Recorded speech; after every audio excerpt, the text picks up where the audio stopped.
കോടതി നടപടികളാണ് ഈ തുടർ നടപടി എന്തായിരിക്കും? അല്ല, കോടതി ഇക്കാര്യത്തെ സംബന്ധിച്ചോളം നമ്മൾ ഏതാണ്ട് സ്ഥലമെടുപ്പ് മണിമല വില്ലേജിലും അതുപോലെ എരുമേലി വില്ലേജിലും പൂർത്തീകരിക്കുന്ന ഒരു ഘട്ടം വന്നപ്പോഴാണ് അതിൽ കോടതി ഇടപെടലുണ്ടായ ചില പ്രശ്നങ്ങൾ. അതിലെന്താണ് അതിന്റെ ബാക്കി നിയമപ്രശ്നങ്ങളെല്ലാം കോടതിയെ ബോധ്യപ്പെടുത്തുന്ന രൂപത്തിൽ റവന്യൂ ഡിപ്പാർട്ട്മെന്റ് ത്വരിതഗതിയിലുള്ള ഇടപെടൽ ഉണ്ടായിട്ടുണ്ട്. ആ തടസ്സങ്ങളൊക്കെ നീക്കി അതിന്റെ നിർമ്മാണ പ്രവർത്തനങ്ങളിലേക്ക് വരുമെന്നാണ് പറയുന്നത്. അത് സർക്കാർ ഭൂമി തന്നെയാണ് എന്ന് പറഞ്ഞിട്ട് രണ്ട് അഭിഭാഷകർ സ്വകാര്യ അന്യായം കാഞ്ഞിരപ്പള്ളി കോടതിയിൽ കൊടുത്തിട്ടുണ്ട്. അതിന്റെ അടിസ്ഥാനത്തിൽ കോടതി കേസെടുക്കാനും പറഞ്ഞിട്ടുണ്ട്. അവർ പറയുന്നത് സർക്കാർ കൃത്യമായ രേഖകൾ കാണിച്ചില്ല, അതുകൊണ്ടാണ് പാലയിൽ നിന്ന് ഒരു തിരിച്ചടി ഉണ്ടായതെന്നുള്ളതാണ് ഇവർ ഈ സ്വകാര്യ അന്യായത്തിൽ പറയുന്നത്.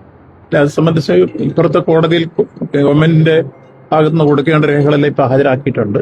ഇതിന്റെ അന്തിമ വിധി വന്നു കഴിഞ്ഞാൽ അതിന്റെ ബാക്കി കാര്യങ്ങളുമായി മുന്നോട്ട് പോകും. റെയിൽവേ പാതയുടെ ഇപ്പം നമ്മൾ വളരെ ത്വരിതഗതിയിൽ കാര്യങ്ങളുമായി നീങ്ങിയാണ്. അല്ല, അത് രാഷ്ട്രീയല്ല, അതിനൊന്നും നമ്മൾ പറയണില്ല. അത് ബോർഡ് വിശദീകരണം ഇന്നലെ തന്നെ കൊടുത്തിട്ടുണ്ട്. ഈ തിരുവനന്തപുരം രാധാകൃഷ്ണൻ നിയമസഭയിൽ ചോദ്യം ചോദിച്ചിട്ടുണ്ട്. ഈ ദേവസ്വം ബോർഡ് അന്ന് സർപ്ലസ് ഫണ്ടിൽ നിന്ന് അയ്യപ്പ സംഗമത്തിന് വേണ്ടി കൊടുത്ത 3 കോടി രൂപയുണ്ട്, അത് തിരികെ നൽകി എന്നതായിരുന്നു. പക്ഷേ ഇന്ന് സ്പെഷ്യൽ കമ്മീഷൻ റിപ്പോർട്ട് പറയുമ്പോൾ അവരിന്നലെ അത് വിശദീകരണം കൊടുത്തിട്ടുണ്ട്. കൊടുക്കുന്ന വിശദീകരണം ഞാൻ വിശദീകരിക്കേണ്ടത്.